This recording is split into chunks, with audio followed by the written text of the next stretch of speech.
closing of the Strait of Hormuz, what happens in one part of the world affects everyone, everywhere. Therefore, complying with international law and the delivery on the Sustainable Development Goals is not optional, but in the interest of all of us.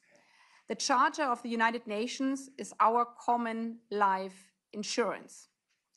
As President of the General Assembly for this 80th session, therefore, my key priority is to defend the Charter and the international rule of law. In this regard, I also called for a cross-regional alliance to support multilateralism and the United Nations. This is why I have traveled to India, one of the world's biggest democracies, and its continued leadership and partnership for multilateralism is central in these times. Its steadfast commitment to the Charter and the rule of law is a guarantee for peace for all of us. As one of the founding members of the United Nations, India has played a critical role throughout the organization's 80-year history and across all three pillars of the UN Charter. Since 1948 on peace and security, India has contributed more than 300,000 troops to more than 53 missions. More than 184 Indian peacekeepers have made the ultimate sacrifice in service of global peace. As a champion for the SDGs, the Sustainable Development Goals implementation, India leads in South-South cooperation, for example, by the Indian UN Development Partnership Fund to specifically support least developed countries, landlocked developing countries, and small island developing states in their pursuits to the SDGs. And at a time where there's a backlash against human rights and women's rights, it is important to remind people that both human rights and women's rights have been embedded in the UN since the beginning as a foundation of peace and development. As a great female Indian leader, Dr. Hansa Mehsa ensured that the Universal Declaration of Human Rights from 1948 reads not only all men, but all human beings are born free and equal. This steadfast commitment to the three principles, especially also to human rights, is even more important in a time where we undertake the selection and appointment process of a new Secretary General, a position that has never been held by a woman in the organization's 80-year history. In this process, which we just started in New York, and you might watched it on UN Web TV, we are looking not only for the next head of the unique multilateral organization of the United Nations. It's not only a simply task of administration decision, but the selection of the next Secretary General is a statement of intent that will shape the direction of the world's unique multilateral organization and demonstrate whether the United Nations truly represents the more than 8 billion people we serve around the world in all its diversity, and of half of which are women and girls. While the UN is indispensable, it has to reform itself to be more efficient, more agile, and avoid duplication to better deliver on the ground and meet the challenges of the 21st century and beyond. In this regard, I was pleased to meet with the UN resident coordinators and UN country teams of India and Bhutan to discuss how we can use the UN 80 reform to strengthen the work they are doing to support countries in achieving their development goals. Because whether we truly serve all the people will be determined not only in New York or Geneva, but primarily whether we are improving the lives of people in communities around the world, especially also here in India, where a sixth of the world population lives. And I really commend also the work of the more than 20 UN agencies here in India to deliver every day on the implementation of the SDGs. This underlines that the UN is needed every day, even though we are facing intense challenges. No single day would the world be better off without the United Nations. But as much as the world needs the UN these days also needs the world.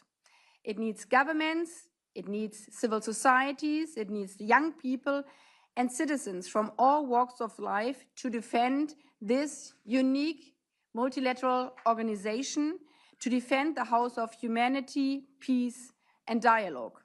And in this regard, I also commend the strong commitment of the Indian people to the UN, as demonstrated by the enthusiastic participation in the nationwide competition to design a commemorative stamp to celebrate the United Nations 80th anniversary.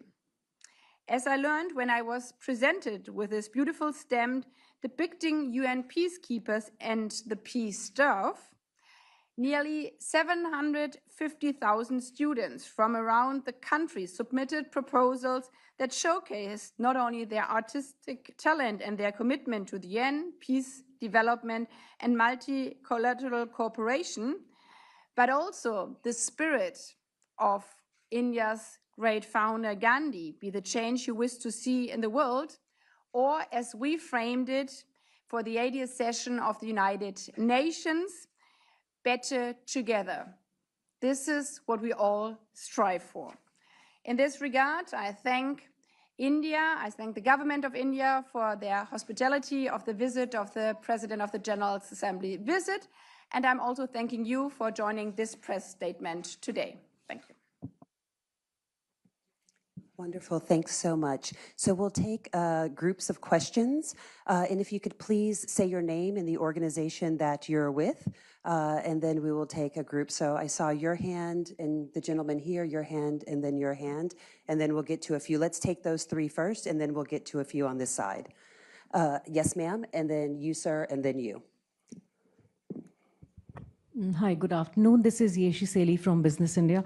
You just spoke about UN peacekeepers, with the ongoing conflict between Israel, US, and Iran. There are a lot of peacekeepers in Lebanon. 6 of them have died. 3 were from Indonesia, and I think the same amount from Italy. How is it that you're going to ensure the safety of the peacekeepers? We have nearly 600 there. Okay, thank you for that question. And now the gentleman behind you. Yes. Ma'am, I'm Siddhant Sibal from WION. Ma'am, my first question is on the reform of the United Nations Security Council, India's position, because India has been forefront. India is seen as a natural contender, but the process has been very slow, painfully slow. What's your view on that? And my second question is on the next Secretary General. What has been the conversation with the Indian External Affairs Minister? What's India's view? Is India backing one of the candidates? I'm Pranay Upadhyay from India Today. Adding to what my colleague Siddhant has asked, its United Nations is going to complete 80 years of its foundation, and it's a very important year. But unfortunately, the UN is turning out to be very ineffective in solving global problems. You mentioned the requirement of it. What you and United Nations is doing to speeden up the process of reform, including the Security Council reform? And besides that, how do you see the alternative arrangements coming up and the mediation process of conflict resolution being taken up by the countries and the organizations like Board of Peace? What are your views on that? All right, we will take those first 3 questions for the PGA. Thank you very much. Your questions also underline your country's strong commitment to the United Nations, which we heavily need in these times, maybe starting with the last question, because as you mentioned, there have been some voices lately questioning the role and the importance of the United Nations, also with inviting to other forms of organization. However, as we saw also over the last months, bringing peace to regions is not as easy as just speaking about it. So you need the experience of ceasefire negotiation, and the UN is a unique place where every country around the world has a seat at the table, no matter how big or small, no matter how powerful or rich they are. for a good reason, because to find a just and fair and lasting peace, it needs a clear commitment to the equality and sovereignty of every country. And yes, it has been challenging for the United Nations these days, but we should not forget it has always been challenging. There was no single decade in UN history without wars. Unfortunately, the whole reason for building this House of Peace was after 2 world wars to, as one Secretary General said back in time, not bring humanity to heaven, but to prevent it from hell. And in this regard, I commend every peacekeeping and peace building negotiations going on. And unfortunately, we do not speak enough about those conflicts and crises being prevented, because we learned in COVID there's no glory in prevention. But we have seen in the last recent years, for example, with the Central Asian states having conflicts about water, about borders for a long time, but it was also thanks to the Peace-Building Commission work of the United Nations that they settled this dispute now peacefully together. When we saw it, internal conflicts with regard to Colombia, for example, it was the UN, but obviously we have to do better, and this is why the UNAID reform is of such a high importance. We just finalized a resolution, it's called on Workstream 2, where we focus our work more, so mandates, so decisions by the UN General Assembly, which we have more than 40,000 over the 80 years, they have to be reduced to focus on the important points in these times. We call for sunset clauses, we call for avoiding duplications. Same goes here to the work on the ground of the different agencies under UNAID. We are discussing mergers of agencies to more focus on their work to avoid duplications in the field. To the questions with regard to the first one and peacekeeping in relation to the war in the Middle East. Every effort to come to a ceasefire is highly needed, not only because the blockage and the attacks on the Strait of Hormuz are affecting every part around the world. Oil prices are going up, fertilizer prices are going up. One country has even declared a state of energy emergency, but also because, as you mentioned, it overshadows the devastating situation for the people in Gaza. The humanitarian situation in Gaza is still heartbreaking. We are seeing in Lebanon 1.3 million people being displaced. We have seen the attacks on peacekeepers in Lebanon. The Secretary General and myself, we strongly condemned any attacks on UN peacekeepers. It's a commitment by all member states of the United Nations to ensure the safety of peacekeepers, especially as people from all around the world commit their work, their life for the peace of other countries, and therefore the security is of highest importance. And the work from the UN on finding not only a ceasefire but a peaceful settlement of this conflict is our utmost responsibility. With regard to the second question, and the Security Council reforms. This has been a debate going on for more than 17 years. As we all know, it is in the Charter that 5 member states do have a special responsibility and also a right to veto. However, it comes with the responsibility to stand up for peace and security. And given the situation that also P5 members are in attack of the Charter of the United Nations in these times, the discussions about the reform of the Security Council has also increased. I appointed 2 co-facilitators to lead this process. Different proposals are on the table. Also proposal from this country, but many other proposals as well, especially also from the African Union, which is not represented in the Security Council as a whole continent as a permanent member of the Security Council. So the reform debate of the Security Council is also part of the credibility of the United Nations. Yet, we have taken already small steps. We had, for example, the veto initiative debate after there was a veto against the resolution on the Strait of Hormuz in the Security Council. So this reform step, that if the Security Council is being blocked, it comes to the General Assembly to debate it, is one also to strengthen the United Nations and its credibility. With regard to the selection process of the Secretary General, as a President of the General Assembly, I'm chairing and convening this process on a transparent and neutral matter, and therefore it's in the hand of each member states to make their decision on the different candidates. We had 4 candidates in the hearing last week, and the process will go on that the Security Council, which has a special role in it, will also hear the candidates. There will be an open town hall meeting with other candidates as well. And I encourage everybody also here in India to engage with this process, because the next Secretary General will not only serve the delegations and ambassadors within the United Nations halls, but is supposed to serve all people from around the world. Okay, thank you.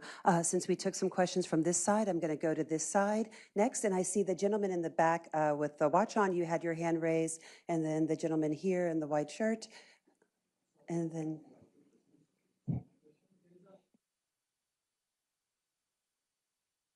Hello. Saurabh Sharma, I'm from the Outlook Business. So my question is, there is growing criticism that the UN is becoming less effective in conflict resolution. So whether it's the ongoing war in the West Asia or the conflicts going in the Africa, or the conflict going between the Russia and Ukraine. So as the head of the United Nations General Assembly, what steps will you take to restore its credibility? Yes.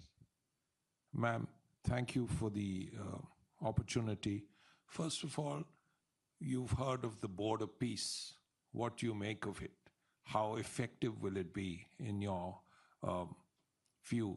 The other thing is regarding the next President of the General Assembly. We know that the Foreign Minister of Bangladesh had a long chat with the Secretary General, I think on the 26th of March. And has he had a chat with you? And what do you make of this, please? Thank you. The PGA, would you like to take those two?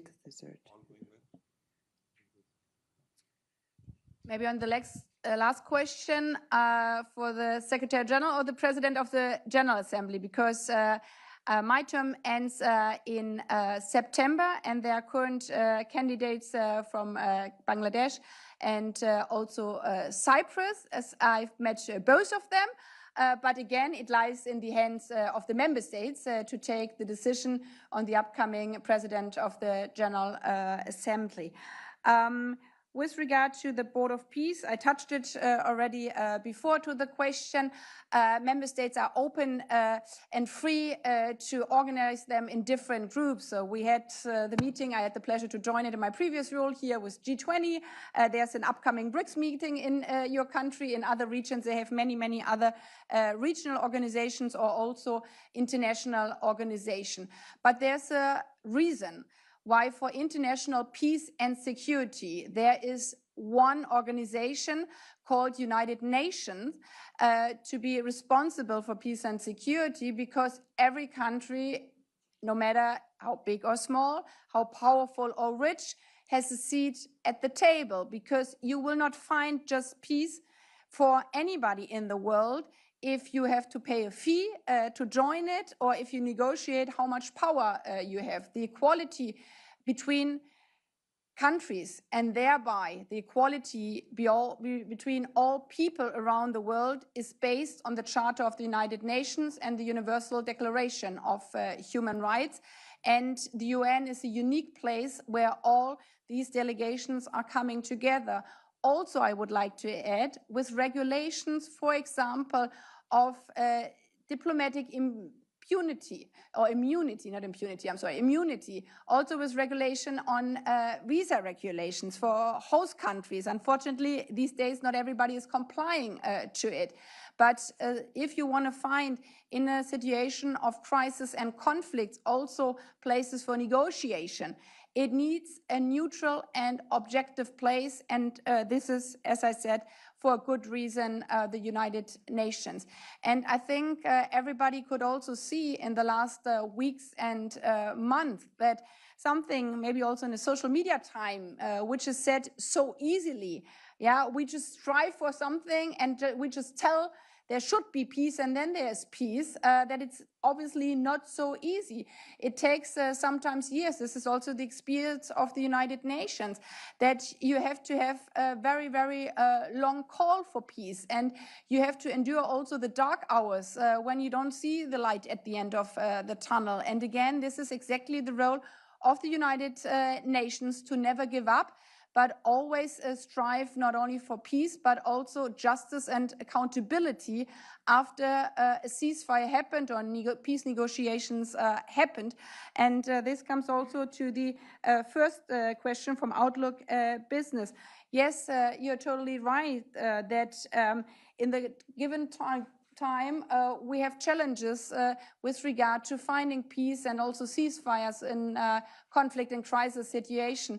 But at the same moment, as I said before, without UN peacekeepers at different parts of the world, nothing would be better. So everybody who is calling for maybe we don't need the UN anymore, just imagine from one day to the other, we would not have peacekeepers in different parts of the world. Just imagine the World Food Program would leave your country, but especially would leave in these times Sudan or other crisis areas around the world. Just imagine the World Health Organization would not vaccinate children around the world anymore.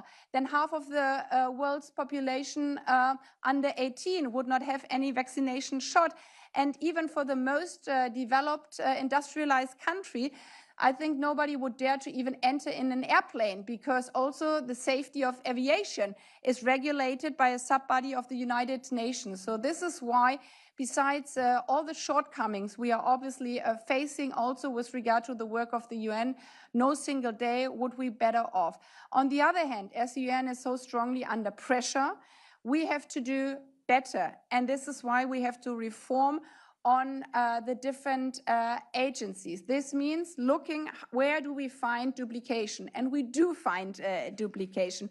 For example, in a situation where many people are being displaced because of conflicts or crises or natural disasters, many organizations are doing identification, but it doesn't need 3 or 5 organizations doing the same thing. So we have to look how we can simplify these processes. We are also looking at, the Secretary General especially, how to reduce the oversight cost with regard to administration, but also technical assistance, especially also in Geneva and in New York.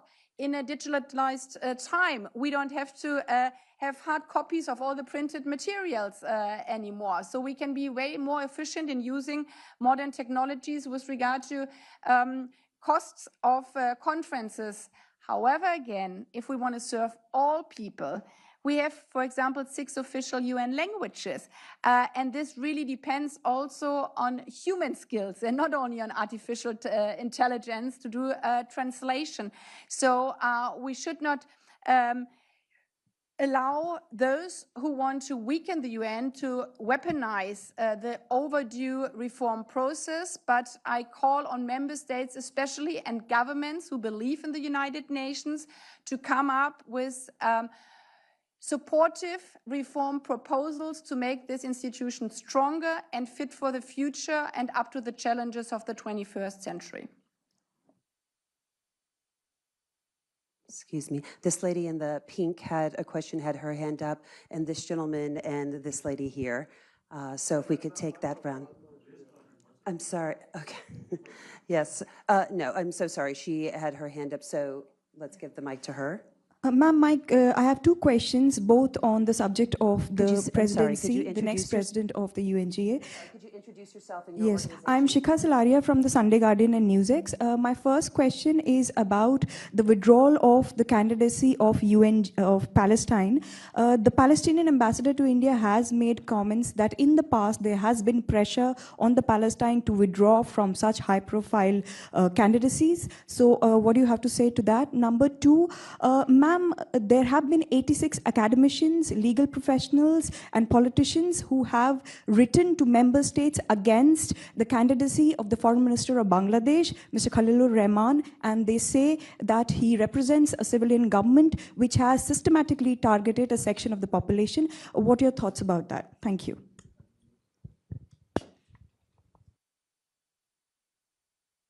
Let's go ahead and take another round. The gentleman on the far left here, and then we'll bring it.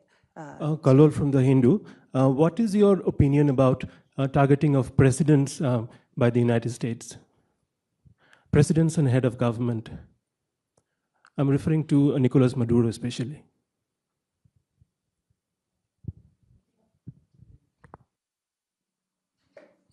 Good afternoon, Excellency. I'm Divya from Indian Express. You just had a meeting with External Affairs Minister S. Jaishankar and discussed West Asia crisis. So what were the specific discussions in that regard, and also about the role that India can play in global diplomacy? Thank you. Thank you. We'll take that round. Thank you very much. With regard to the first question, if you're calling to everyone to stick to the rules, we agreed. For me, it's very important that this applies in neutral observation to everyone and to all of the rules. And there are not only rules like the Charter of the United Nations, but there are also rules of procedure and internal rules for applications. And the rules, you mentioned the Secretary General process, but also the President of the General Assembly process. They are clear rules, so everyone can apply. And most of the times you have to be presented by individual member states, and then it's up to the member states, the General Assembly, to decide on that one. And it's not up to the former President of the General Assembly to comment on it, neither on the upcoming PGA candidates nor on the Secretary General candidates. In both positions, you have to swear an oath on the Charter of the United Nations, because this is what you have to represent. And in my situation, I had to defend the Charter quite often in my short term already. And based on this Charter, member states can question the different candidates in interactive dialogues. Also with the next PGA, I had it myself. It was a 3-hour-long interview by member states, and I can assure you that there have been also some very critical questions. So then at the end of these hearings on the different pillars, peace and security, sustainable development, but also human rights, every member state can make up their own mind, and my responsibility is to provide the space for every member state to ask their question open and freely. With regard to the withdrawal of candidates, it's the same. There have been withdrawals with regard to the position of the PGA or nominations which were expected, but then they weren't turned in. Same for the SDG candidates. There has been also withdrawals from candidates who have been proposed before. But again, it's the decision by the candidates or by the countries who filed these applications or nominations beforehand. With regard to the question from the colleague from the Hindu press, I've been very clear with any violations of the Charter, also with regard to the situation in Venezuela, that human rights are indivisible, and every person around the world enjoys the human rights. And if there are human rights violations, we have UN bodies who are responsible to deal with this, like with the Security Council, sometimes, unfortunately, also to the blockage of some member states. We cannot proceed as we should within the UN systems. Yet, this does not mean that the UN is inactive, or it doesn't mean that you're allowed to violate other regulations of the UN Charter, be it on peace and security. And this is why the Secretary General and myself, we have made very clear that Venezuela has to, I answer your question, has to obey to the human rights standards for the people of Venezuela. But it's also very clear that the use of force is prohibited by the Charter of the United Nations. And if member states are in a situation where they say we have to protect human rights or we have to prevent even genocide, there's a clear way to move forward, bring it to the Security Council, bring it to the United Nations, but unilateral action in violations of the Charter is not allowed under our UN Charter rules, because the Charter is not optional. It is an obligation for every member state to protect the peace and security around the world, and also to protect the sovereignty of every member state. But for me, it's very important to say this does not mean inaction, but it means the efforts of joining forces together to protect all the three principles within the Charter.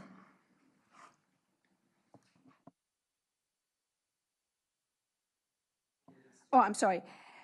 Yes, with regard to my meeting with the foreign minister, as I mentioned, we discussed obviously the current situation around the world, be it the conflict in the Middle East, or be it the situation in the broader perspective, especially with the outcomings and consequences on trade, on the law of sea.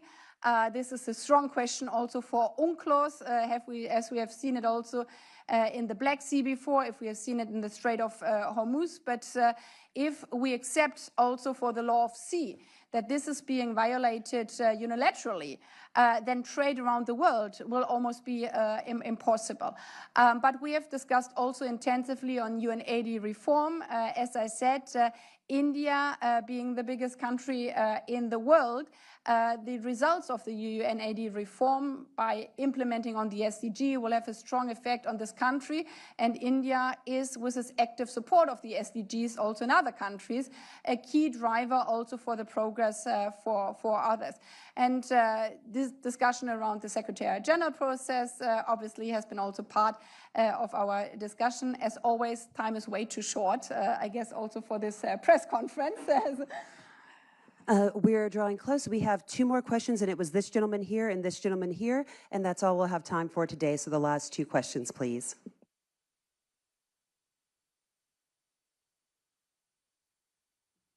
Good evening, Madam President. My name is Deepak Arora. I'm diplomatic editor with the Tribune Online. Welcome here. My question is that you mentioned about the next Secretary General, and you also mentioned that, and there's been talk about next Secretary General to be a woman, So personally, would you rule out the other two candidates? I know it is a different process. I know the process. What's your personal opinion on that? Would you personally would like to see a woman candidate as the Secretary General? Thank you. And could we have the mic here for this gentleman in the front? And that's our last question. Thank you. Ma'am, I'm Akhilesh Suman from DD News. You met External Affairs Minister and also Minister of Electronics and Information Technology, I think. So what transpired in the meeting between you and both the ministers, and what you expect from India?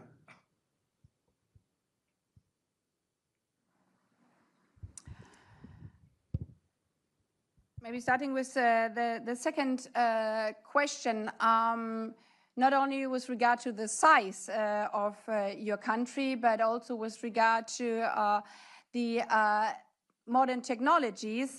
India just recently hosted the AI Summit, underlining that it's also a driver in this process in a time where not only CO2 or a virus of a pandemic does not stop at the border, it's the same with social media, and it's the same with information sharing. So again, it's in the interest of all of us to have a governance structure for artificial intelligence in these times, that the knowledge and especially the programming of the algorithm is not only dominated in a single or two or few countries, but it's a shared knowledge of the citizens around the world.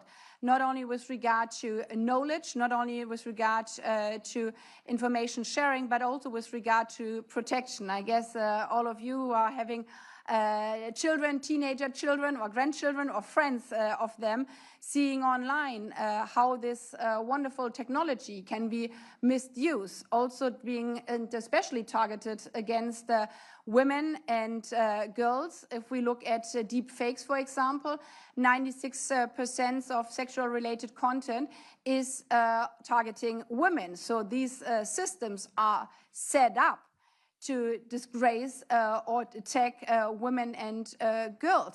So the backlash of women's rights has to be fought especially against in the digital sphere. We also see apps which teach, again, teenagers how to commit suicide. So again, it's in the interest of all of us to find a regulation that serves the people and does not harm the people. And therefore, I also commend India's role here in this regard. And I'm visiting also with the ministers and actors in the digital space to hear what their efforts are going on. The next meeting will be in Geneva. So it's again a process which, in my point of view, can almost be done at a platform like the United Nations, because it provides that also very small countries will be included in the process. With regard to the selection of the Secretary General, as I'm the president of 193 very diverse countries, and I must say luckily so, because how boring would life be if we wouldn't be diverse, but if we would look and act and behave all the same. Yet these 193 member states all have to play to the same rules, because otherwise it would not a fair competition. And this also counts to the selection process of the next Secretary General. The member states set out some clear guidelines. One of them was that they called in unanimity, and in these times, to strongly nominate women. And therefore, as the president of the General Assembly, I'm reminding member states these days, if 193 member states strongly call on the nomination of women, that after 80 years, as we didn't have a female Secretary General yet, it would be really hard to explain at the end of the process why, again, there was no woman to be found in the world. And I heard it quite often before, I guess every woman here in the room as well. It was really hard to find a capable woman, but frankly speaking, we have 4 billion potential candidates around the world, women and girls, maybe not the girls if they are under 18. But this question is also a question about the credibility of the United Nations standing up for human rights, men and women human rights. And it will be very interesting, I can assure you, so it won't get boring over the summer. And if you want to be engaged in this process, not only that you can follow if there are more interactive dialogues upcoming, but also you can invite, or your government or institutions can invite the different candidates to present themselves also in this part of the world, because this will be also your next Secretary General. I thank you very much for your time this afternoon. Thank you. Thank you all.